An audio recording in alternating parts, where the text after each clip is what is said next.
Falei sobre isso aqui na coluna de ontem, né? A espécie de histeria, a histeria sobre a implementação do juiz de garantias em nosso ordenamento jurídico, ocultando outros pontos importantes, aperfeiçoados ou incluídos pelo maldito parlamento e sancionados pelo presidente no pacote anticrime, sobretudo aqueles ligados ao instrumento da colaboração premiada, ferramenta, vamos lá, deixar isso bem claro, ferramenta muito importante de delação premiada, mas cuja juventude é um recurso recente, merecia alguns toques de maturidade. Nós estamos falando de uma lei de 2013, que começou a ser aplicada, obviamente, logo depois, precisando de ajustes com o tempo. É normal que se aperfeiçoe as leis com o passar do tempo. Esse pacote anticrime, aliás, o pacote anticrime não do Sérgio Moro, o melhorado pelo parlamento, o que diluiu a proposta do Sérgio Moro, esse pacote anticrime trouxe esses aperfeiçoamentos. Por exemplo, que depoimentos de delatores não possam, per si, isoladamente, sustentar medidas cautelares, como a prisão preventiva, nem denúncias. Um avanço. Como não considerar isso um avanço? É sabido que houve muito abuso nos usos desses conteúdos delatados, sem qualquer outro elemento de corroboração para colocar indivíduos na cadeia. É sabido que muitas investigações se acomodaram como que se apoiando numa muleta na palavra de um contra outro, disto resultando inúmeras fragilidades nas acusações. Vamos lembrar aqui o que é delação premiada. Uma ferramenta muito importante, quero deixar isso claro.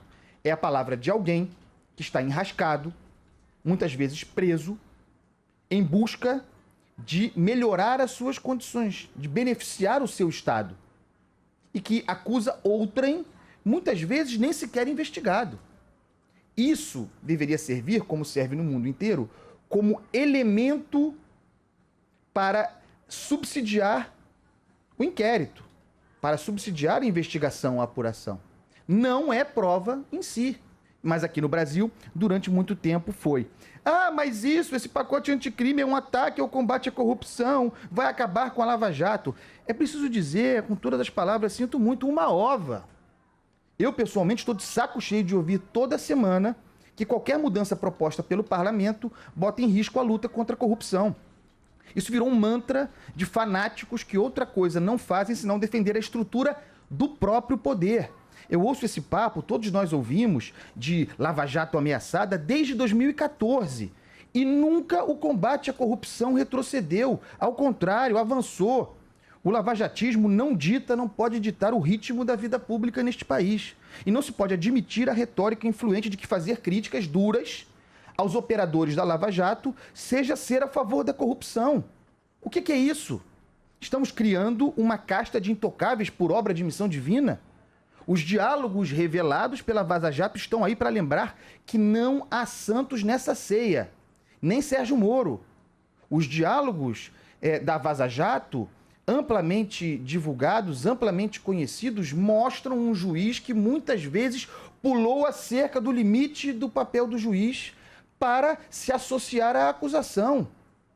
Aquilo está muito claro. E se a figura do juiz de garantia surge agora também como resposta à figura, aquilo que o Sérgio Moro representou como juiz, paciência, problema deles. Isso não torna o instrumento menor, menos importante, muito pelo contrário.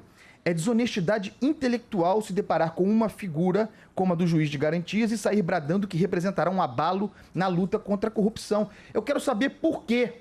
Por exemplo, o juiz de garantia está na Europa inteira, está na França, está na Alemanha desde 1974. Por que um juiz que controle e supervisione o processo para assegurar que direitos não sejam violados atrapalharia? Só atrapalharia quem quisesse abusar. Lógica elementar. É desonestidade intelectual se deparar com essa nova figura do juiz de garantia e ainda sem conhecermos a regulamentação a seu respeito, sair gritando que a novidade beneficiará Flávio Bolsonaro. Pode até vir a beneficiar, ainda não beneficia, sendo até mais provável que não beneficie. Segundo eu entendo, a aplicação dessa lei se dará a partir da sua sanção, a partir do seu vigor, sem retroagir. Tudo indica que assim será, e muitos juristas assim dizem, inclusive ministros do Supremo Tribunal Federal. A quem interessa esse terrorismo? A quem interessa dizer que o investigado poderia escolher quem seria o juiz de garantia. Isso é mentira. Isso é um processo de desinformação que está em curso, muitas vezes ventilado pela própria imprensa. O aperfeiçoamento da legislação, inclusive a relativa ao Instituto da Delação Premiada, serve para minimizar as áreas cinzentas em que se dão abusos e onde se abriga, portanto, as verdadeiras ameaças às investigações.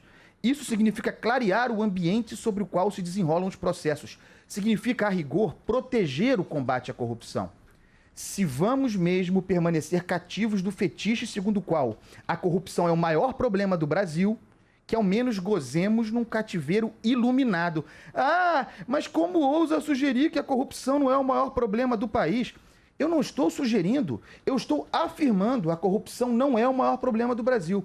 O maior problema do Brasil é o tamanho do Estado e sua ineficiência. O maior problema do Brasil é a incompetência derramada no aparelho estatal.